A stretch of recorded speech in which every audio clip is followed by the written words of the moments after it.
Not a big fan of that because Okay. it's too much like church. And Feynman said science means you don't have to trust the experts. And so when somebody gives you a simulation that's already done for you where you can only tweak variables, you have to have something like belief that this simulation is embodying this knowledge. And that's not science, that's religion. Okay. And Interesting. right, so this is why you can't do science in a book and you can't do science on a computer. So science is done by dropping something off a roof and measuring it yourself and having the heuristic tools in your head, and maybe a nice powerful tool like a computer that can do the computation for you that allows you to see whether the model you come up with is in accordance with what reality did for you. Now, of course there's a lot of scientific knowledge. So an important thing for people to realize is that you can't do that with every piece of science that's been done since Galileo. But the critical thing is you have to start off doing that with science in order to understand that the epistemology of science could not be more different than the epistemology of belief.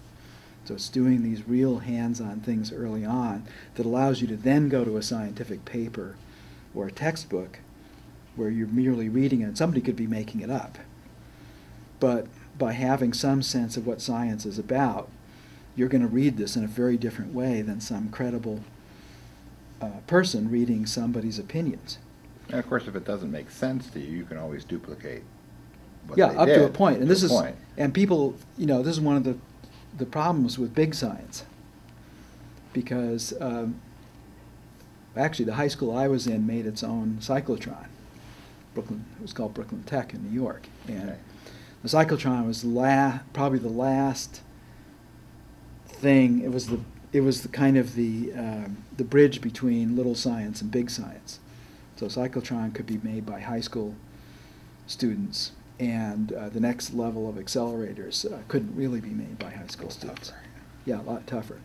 So, and in fact, one of my impulses in computing was once I realized Moore's law was probably going to work, I realized, oh, we get a chance to go back and make sensible artifacts again. Because once you have enough transistors, you can make sensible software if you want to. So one of the interesting things about eToys is it itself is completely deconstructible. It's almost like a series of transistors. Everything. Yeah. Every part of eToys, you can take it apart like a Model T Ford. And children at some point realize, or they ask a question, and I say, well, do you ever think that this thing over here, which looks like part of the environment, could be just like these objects you're manipulating over here? So let's see, oh yeah, you can get this halo, you can turn it, you can Okay. dive down into it, and all of a sudden they realize, oh, this thing, I can just take this thing, and who cares if they crash it? Actually, it's hard to crash it. But it doesn't even matter if they do, because nothing gets hurt, and it's just like taking apart some and just, even if you can't get it back together, it doesn't matter, because the power you feel from Sure. being able to deconstruct something made by adults, it makes you a member of the club. You realize, okay, I'm in on the ground floor. I can take this thing apart. I remember how I felt when I took my dad's car apart when he was on vacation, but it didn't quite go back together. Yeah, again. well, they often.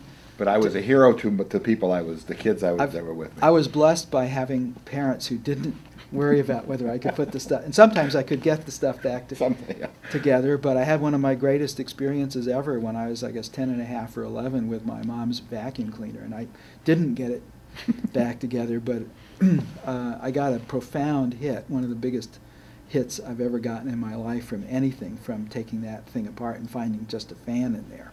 Mm. That just turned my brain completely. I mean, I should tell that story because it's a perfect example of what happens to children. Yeah, so you could call the title of the story "Vacuums Don't Suck." And of course, Okay. that's our metaphor, and there's this nature abhors a vacuum Mhm. and all this stuff. But if you take a vacuum cleaner apart, there's only a fan in there. And so the question is, what's actually going on?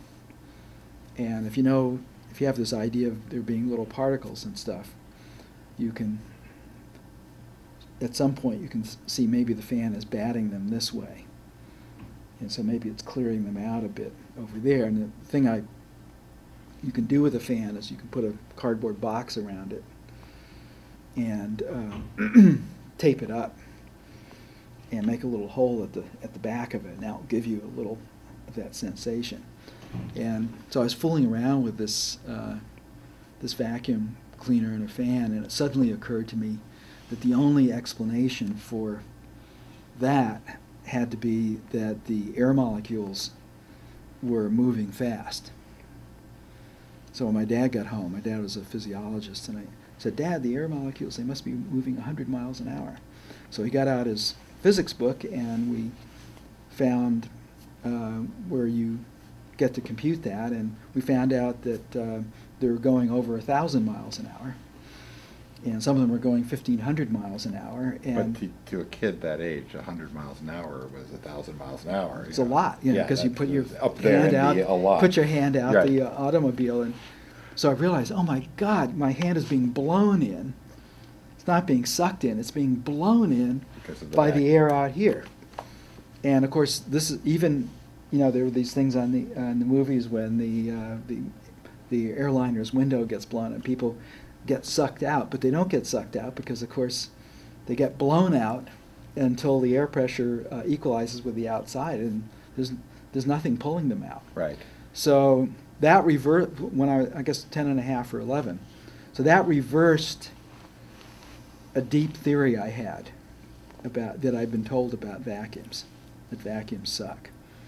And I was never the same kid again, because That's kind of like moving the crystal till you see Yeah. alignment. You Yeah. changed your perspective, and Yeah. all of a sudden you were correct. that was the first real scientific thing that I did, of just investigating this thing and then having this thing where, and of course the epistemology of science is the world is not as it seems.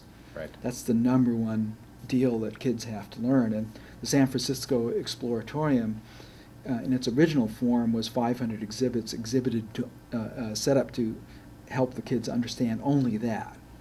Frank Oppenheimer was a friend of mine, and he got a lot of flack from his sponsors when he first did that. Of course, he was a physicist, the brother of Robert, and he said, look, the number one deal to get into science is you have to get out of your common sense comfort and realize the world is not as it seems. And we did 500 exhibits here because kids are different. So 2,000 kids colliding around 500 exhibits, maybe the kid is going to hit the exhibit that talks to them in some qualitative fashion, and that kid won't be the same again, and that's step one, number one. That would be his vacuum experience. That's their vacuum That's right. experience.